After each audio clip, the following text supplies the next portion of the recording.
네, 제6회 바로크 음악제 조선의 바로크를 만나다 공연 사회를 맡게 된 문주석입니다. 다시 한번 인사 올리겠습니다.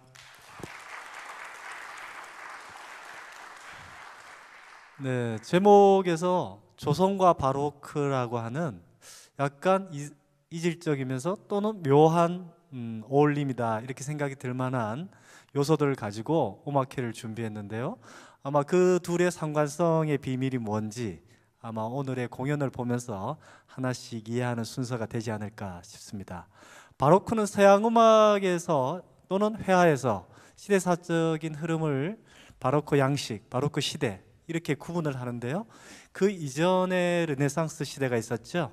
회화에서 보면은 그 이전에 르네상스 시대에는 직선과 정형미, 균형미 이런 것을 아름다움으로 쳤다고 합니다. 하지만 바로크 시대에 오면서 균형미 대신에 이질적인 다른 특별함을 추구했는데요. 바로 그것이 회화에서 초점을 두 개를 이용해서 곡선을 통한 역동성을 회화에서 구해냈다고 하죠.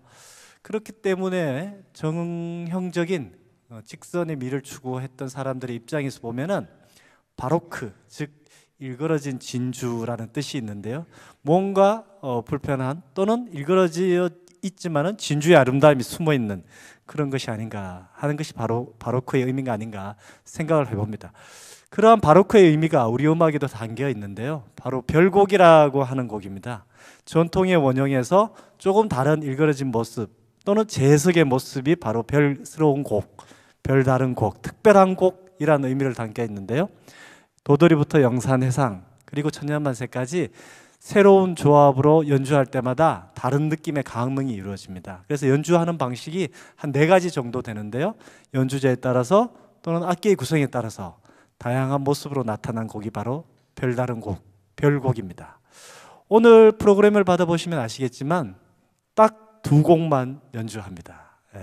하지만 감동과 감흥은 아마 2배일 거라고 생각됐는데요.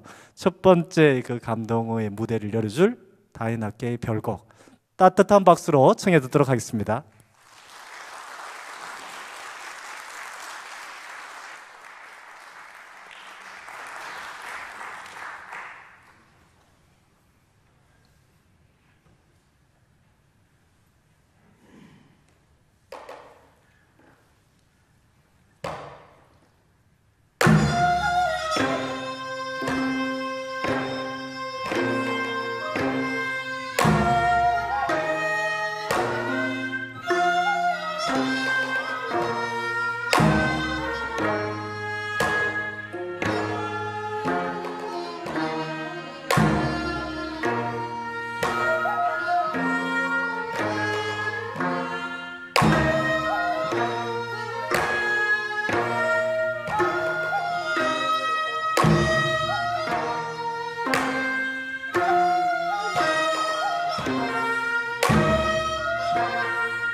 네, 첫 작품 별곡이었는데요.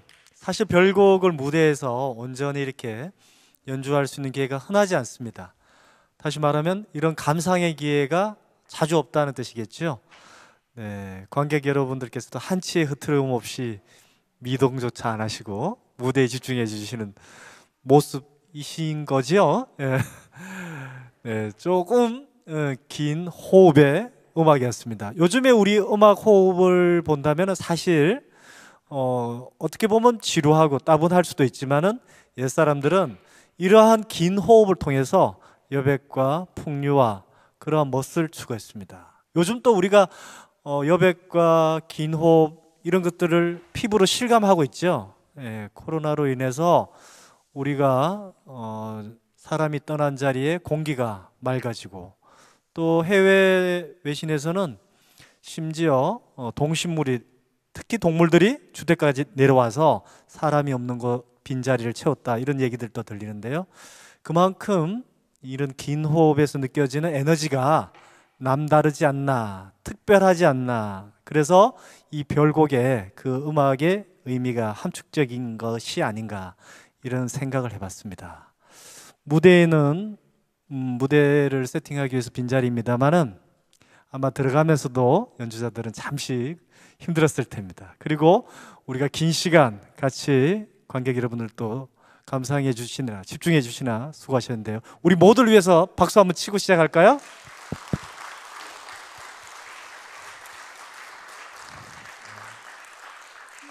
네.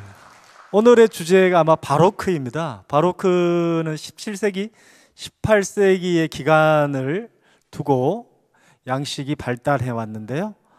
조선의 상황도 별다르지 않았습니다. 서양에서의 바로크 17세기, 18세기는 사회적으로 왕정과 군주제가 몰락하면서 귀족들이 득세하고 또 상공업, 계몽주의, 합리주의 이런 것들이 발달하는 시기였지요.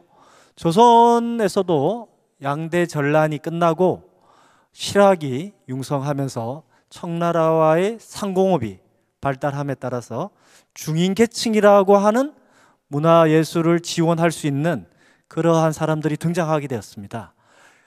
지리적으로는 유럽과 조선이지만은 그 시기에 일어났던 문화사적, 사회사적 또는 음악적 양식들이 굉장히 유사하다는 점을 발견할 수 있습니다. 특히 바로크 시대의 음악은 다성음악이면서 핸델이라고 하는 걸출한 음악가가 나타나서 음악을 굉장히 화려하게 만든 그러한 기록들을 가지고 있지요. 또 성악곡에서 기악곡화하는 그러한 변화의 양상도 가지고 있습니다. 조선의 음악에서도 그런 측면들이 나타났는데요. 바로 풍류 음악이라고 하는 것입니다. 좀 전에 감상하셨던 별곡 안에서도 영산회상이라는 곡이 있었는데요. 그 영산회상은 불교 가요였지요. 영산회상 불보살이라고 하는 불교 성악곡이었는데 조선시대로 넘어오면서 가사는 없어지고 기악곡화된 곡입니다. 여민낙도 마찬가지였습니다. 세종대왕이 만들었던 용벼천가의 반주곡이 바로 여민낙이었는데요. 그 가사는 없어지고 여민낙 기악곡만 남아서 오늘날 음악으로 듣게 되는 것이죠. 17세기, 18세기 바로크 시대의 조선 상황도 역시 성악곡에서 기악곡화하는 그러한 음악사적인 특징들을 가지고 있습니다. 그러한 양식들이 서양에서는 살롱을 통해서 감상하고 귀족들의 후원을 받았다면 조선에서는 중인계층들에 의해서 막대한 부를 축적한 자본들을 풍류방이라고 하는 문화공간을 통해서 발현하게 된 것이죠. 그 풍류방 공간에 좀 전에 보셨던 이런 별곡 같은 음악도 연주하기도 하고 또는 가곡이나 시조 이러한 반주 음악들도 이루어졌습니다. 조선 후기의 음악들이 지루하거나 또는 단조롭거나 이렇게 생각해 볼 수도 있습니다만은 17세기, 18세기로 거슬러 그 시점으로 돌아간다면은 그만큼 다채롭고 다양한 음악적 시도가 있었던 시기도 없었다 이렇게 말씀드릴 수가 있겠습니다. 서양 음악에서는 핸델을 통해서 다성음악, 즉 여러 음들을 쌓아가는 화성적인 기법들이 발달했는데요.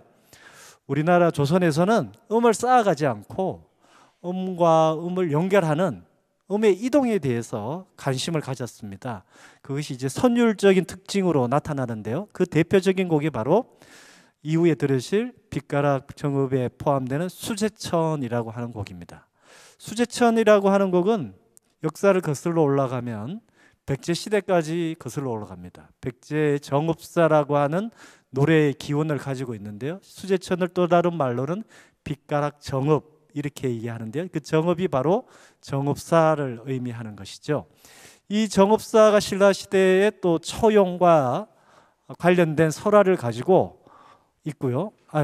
정읍사는 별도의 백제 음악으로 존재하고 있습니다. 하지만 오늘 연주하는 빛가락 풍류에서는 이 정읍사뿐만 아니라 신라의 처용무의 반주 음악으로 쓰였던 수제천의 반주 음악을 함께 재구성하였습니다.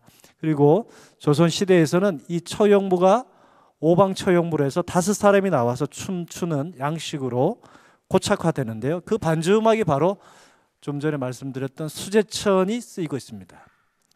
원래 수제천은 관악기로만 이루어져 있습니다. 그래서 관악기가 음들을 이어가면서 대금, 해금, 피리 악기들이 쉬어가는 구석에서 서로 음을 주고받는 연음 형식이라고 하는 것이 특징인데요.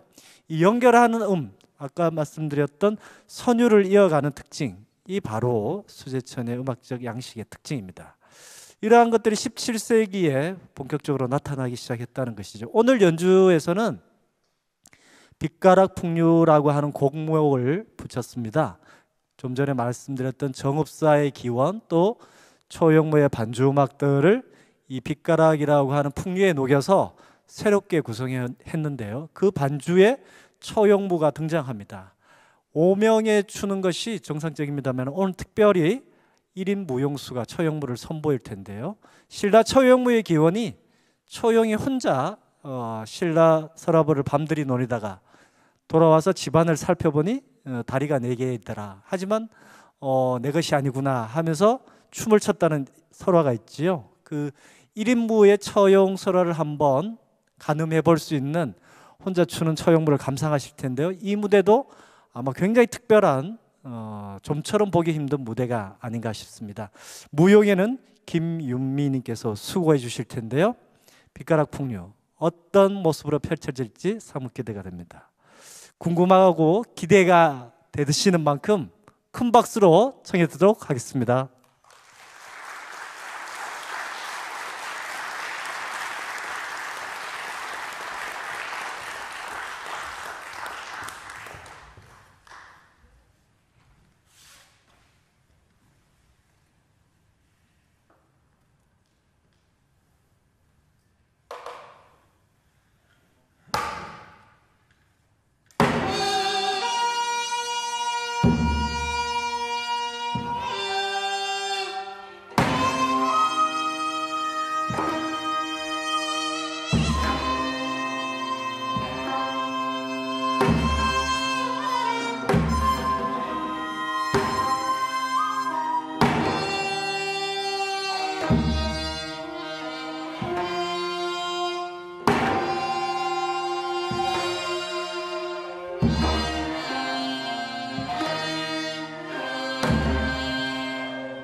네, 빛가락 풍류를 처형부와 함께 감상하셨습니다.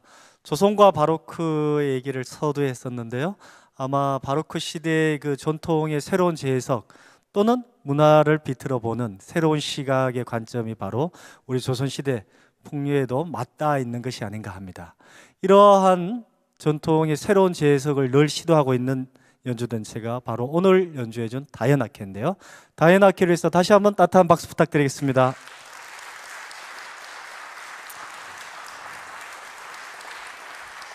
네, 다이애나케 여러분들이 다시 한번 무대에서 인사 올릴 텐데요. 오늘 수고해 주신 분들은 대금의 이옥순, 검은고의 김영숙, 가해금과 아쟁의 박정수, 대금 단서 송화진, 피리의 김문조, 해금 박지연, 가해금의 신서연, 장구 홍석복, 무용의 김윤미님이었습니다. 함께 인사 올리겠습니다. 따뜻한 박수 부탁드리겠습니다. 네, 저도 같이 한번 인사 올릴 텐데요. 우리 다이애나케를 많이 사랑해 주시고 우리 풍류음악도 많이 즐겨주시기를 바라겠습니다. 마지막으로 인사 올리겠습니다. 감사합니다.